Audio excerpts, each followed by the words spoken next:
Hello friends, আশা করি তোমরা সবাই খুব ভালো আছো। Let's learn easy way with Sujoy চ্যানেলের পক্ষ থেকে তোমাদের সবাইকে আবার স্বাগত। আজকের ভিডিওতে আমরা আলোচনা করব ফিউচার কন্টিনিউয়াস টেন্স। আগের ভিডিওতে আমরা টেন্সের সিম্পল ফিউচার নিয়ে আলোচনা করেছিলাম, তাই আজকে আমরা ফিউচার কন্টিনিউয়াস টেন্স নিয়ে আলোচনা করব। ফিউচার কন্টিনিউয়াস টেন্সটা কি, এর সংজ্ঞাটাকে একটু দেখে নিই। খুব সুন্দর একটা সিম্পল সংজ্ঞা, যে ভবিষ্যতে কোনো কাজ চলতে থাকবে, ভবিষ্যতে কোনো কাজ চলতে থাকবে বোঝালেই ফিউচার কন্টিনিউয়াস টেন্স হয়। বাংলায় যাকে বলে ঘটমান ভবিষ্যৎ। ফিউচার কন্টিনিউয়াস মানে ঘটমান ভবিষ্যৎ। এর নিয়মটা কি? সাবজেক্ট শ্যাল বি বা উইল বি প্লাস ভার্বের সাথে, ভার্ব ওয়ানের সাথে আইএনজি প্লাস অবজেক্ট বা কমপ্লিমেন্ট। দেখো শ্যাল বা উইল বি কার সাথে বসে, এটা একটু দেখার বিষয়। এটা কি শ্যাল বা উইল বি? দেখো, বর্তমান আমি আগেও সিম্পল ফিউচারে আলোচনা করেছি যে বর্তমান ইংলিশ গ্রামারে শ্যাল বা উইলের নির্দিষ্ট তেমন কোনো নিয়ম মেনে চলে না, কিন্তু তোমরা যদি চাও ফার্স্ট পার্সনের ক্ষেত্রে শ্যাল, বাদ বাকি ক্ষেত্রে উইল বসাতে পারো। ঠিক আছে, আমরা তিনটে উদাহরণ নিয়ে নিয়েছি অ্যাফার্মেটিভের সিম্পল ফিউচার কন্টিনিউয়াসের। চলো এগুলো ট্রান্সলেশন করা যাক। প্রথমে কি আছে? তারা কাজ করতে থাকবে। সাবজেক্ট কি? দে, তাহলে দে থার্ড পার্সন, তাহলে কি হবে? Will be. তারপর ভার্ব কি? কাজ করা, কাজ কি? ওয়ার্ক, তার সাথে কি হবে? আইএনজি। তারা কাজ করতে থাকবে, দে উইল বি ওয়ার্কিং। যদি বলতো মাঠে কাজ করতে থাকবে, তাহলে বসিয়ে দিতাম ইন দা ফিল্ড। ঠিক আছে, দেয়নি তাই আর করিনি। আমি পড়তে থাকবো, সাবজেক্ট কি? আই, ফার্স্ট পার্সন, তাহলে শ্যাল দিয়ে কি করলাম? আই শ্যাল বি কি করব? পড়া। পড়া ইংরেজি কি? রিড, তার সাথে কি যুক্ত হবে? ING. I shall be reading, তাই তো? পরের বাক্যটা কি? বালকটি সাঁতার কাটতে থাকবে, সাবজেক্ট কি? বালকটি, তাই তো? তাহলে দ্য বয়, থার্ড পার্সন, তাহলে will be, the boy will B. সাঁতার কাটা ইংরেজি কি? সুইম, সাঁতার ইংরেজি, তার সাথে কি যুক্ত হবে? ING. The boy will be swimming, double M হবে সুইমিং এ। ঠিক আছে, এই গেল আমাদের ফিউচার কন্টিনিউয়াসের অ্যাফার্মেটিভের উদাহরণ আমরা নিয়ে নিয়েছি। এবার আমরা ফিউচার কন্টিনিউয়াসের নেগেটিভ দেখব। দেখো, নেগেটিভের জন্য আমি এই ভিডিওটি আর বড় করব না এক্সট্রা, কারণ নেগেটিভ আর কিছুই নয়, শুধু শ্যাল নট বি বা উইল নট বি হবে। যদি নেগেটিভ হয় বাদ বাকি নিয়ম একই থাকবে। তার মানে কি?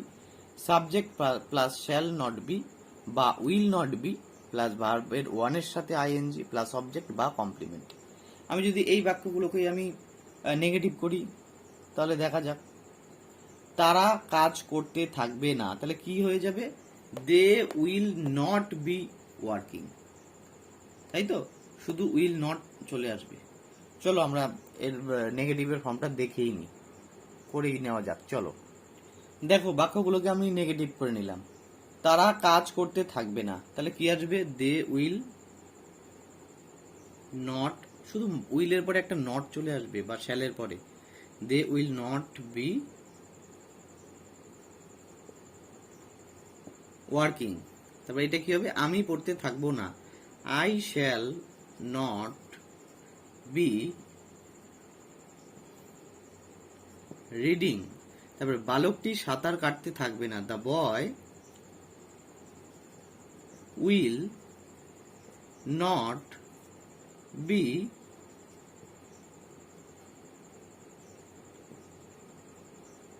সুইমিং। তাহলে বোঝা গেল নেগেটিভ আর কিছুই নয়, শুধু নাবোধক বাক্য আর শ্যাল নট বি বা উইল নট বি, এইটুকুই ডিফারেন্স, আর কিছুই না। চলো আমরা এবার ফিউচার কন্টিনিউয়াসের ওপর ইন্টারোগেটিভ সেন্টেন্সের কিভাবে আমরা ট্রান্সলেশন করব বা বাস্তবে কিভাবে প্রয়োগ করব সেটা দেখে নিই।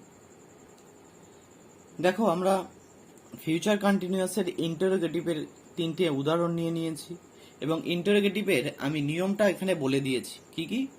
শ্যাল বা will plus subject plus be plus ভার্বের ফার্স্ট ফর্মের সাথে আইএনজি প্লাস অবজেক্ট বা কমপ্লিমেন্ট, আর শেষে প্রশ্নবোধক চিহ্ন। এই হলো নিয়ম। এইবার আমরা প্রথম বাক্যটা কি নিয়েছি দেখে নিই। প্রথম বাক্যটা আছে যে আপনি কি লিখতে থাকবেন, তাহলে সাবজেক্ট কি আপনি, তাহলে থার্ড পারসন, তাহলে উইল,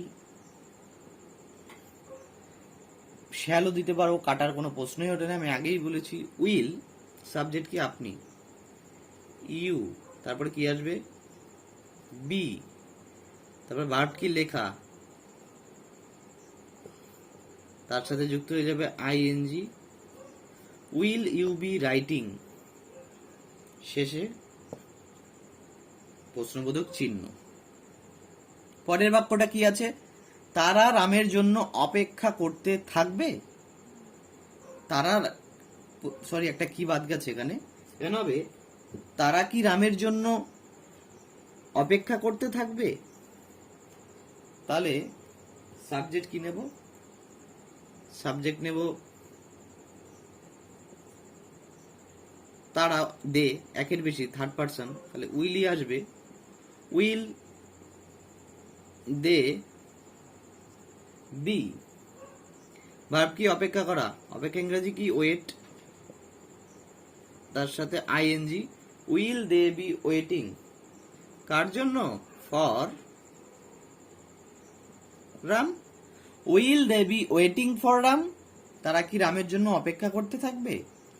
3 নম্বর উদাহরণটা কি, সে কি বাজারে যেতে থাকবে,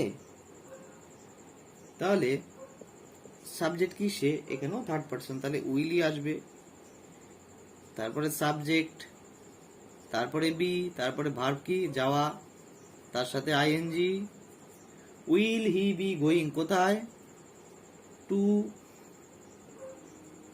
দা market, will he be going to the market. তাহলে ফিউচার কন্টিনিউয়াসের এই আমাদের ইন্টারোগেটিভের নিয়ম গেল।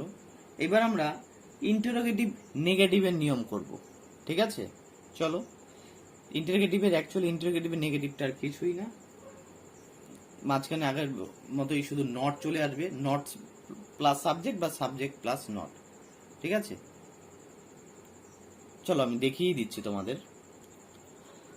ফিউচার কন্টিনিউয়াসের ইন্টারোগেটিভ নেগেটিভের উদাহরণ আমরা নিয়ে নিয়েছি এবং নিয়মটা আমি লিখে দিয়েছি, দেখো কি, শ্যাল বা will plus not plus subject বা subject plus not plus be plus ভার্বের সাথে আইএনজি প্লাস অবজেক্ট বা কমপ্লিমেন্ট, শেষে প্রশ্নবোধক চিহ্ন। আচ্ছা, নট প্লাস সাবজেক্ট ও সাবজেক্ট প্লাস নট কি, যারা এই ভিডিওতে নতুন দেখছো তারা হয়তো জানবে না, যারা আমার ভিডিওগুলো দেখে থাকো কন্টিনিউয়াসলি পুরোনো ভিডিওতে সমস্ত কিছু প্রেজেন্ট টেন্স ও পাস্ট টেন্স ও এই ব্যাপারটা আমি পুরো আলোচনা করে দিয়েছি, যে যদি সাবজেক্ট নাউন থাকে তাহলে নট প্লাস সাবজেক্ট, আর যদি সাবজেক্ট নাউন না হয় তাহলে সাবজেক্ট প্লাস নট আসবে। কি বললাম ভালো করে বুঝে নাও, যদি সাবজেক্ট নাউন থাকে তাহলে নট প্লাস সাবজেক্ট, আর যদি সাবজেক্ট নাউন না থাকে তাহলে সাবজেক্ট প্লাস নট, ঠিক আছে। চলো আমরা এবার যে উদাহরণগুলো নিয়েছি সেগুলো ট্রান্সলেশন করা যাক। কি আছে, আমি কি হাসতে থাকবো না,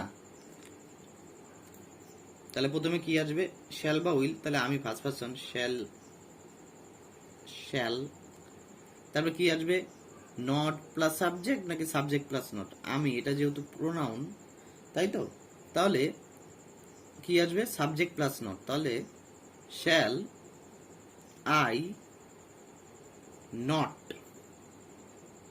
তারপরে কি আসবে একটা বি, তারপরে কি আসবে ভার্ব, ভার্ব কি লাফ, এল এ ইউ জি এইচ, তার সাথে কি যুক্ত হবে আইএনজি, শেষে প্রশ্নবোধক চিহ্ন। শ্যাল আই নট বি লাফিং, পরেরটা কি আছে, আপনি কি সোমবার পর্যন্ত এখানে থাকবেন না, আপনি কি সোমবার পর্যন্ত এখানে থাকবেন না, তাহলে আপনি থার্ড পারসনই, তাহলে উইল, তাহলে আপনি কি প্রোনাউন তাই তো, তাহলে সাবজেক্ট প্লাস নটই আসবে, উইল ইউ নট বি, থাকা ইংরেজি কি স্টে, তার সাথে ING, will you not be staying কোথায়, হেয়ার, এখানে, কবে, সোমবার পর্যন্ত, তাহলে till Monday, will you not be staying here till Monday. পরেরটা কি আছে, রাম কি খেতে থাকবে না, সাবজেক্ট কি রাম, তাই তো, তাহলে এটা থার্ড পারসন, তাহলে উইল, আর নাউন অবশ্যই রাম, তাহলে নাউন হলে কি নট প্লাস সাবজেক্ট হবে, will not Ram be. Verb কি এখানে ইট, তার সাথে কি যুক্ত হয়ে যাবে ING. Will not Ram be eating. এই গেল আমাদের ফিউচার কন্টিনিউয়াস টেন্সের পুরো আলোচনা। আশা করি এই আজকের ভিডিওটি দেখার পরে তোমাদের ফিউচার কন্টিনিউয়াস নিয়ে আর কোনো সমস্যা থাকবে না, যদি ভিডিওটি তোমরা ভালো করে দেখে থাকো তবেই। আর অবশ্যই ভিডিওটি স্কিপ করবে না, পুরোটা দেখবে এই আশাই রাখি সবার কাছে, কারণ ভিডিও করতে অনেক কষ্ট করতে হয়। ঠিক আছে, তা অবশ্যই আমার চ্যানেলটি তোমরা সাবস্ক্রাইব করো, বেল আইকন ক্লিক করে রাখো যাতে সমস্ত নোটিফিকেশন তোমরা পেয়ে যাও। আর ভিডিওটি লাইক করো, শেয়ার করো, কমেন্ট করো।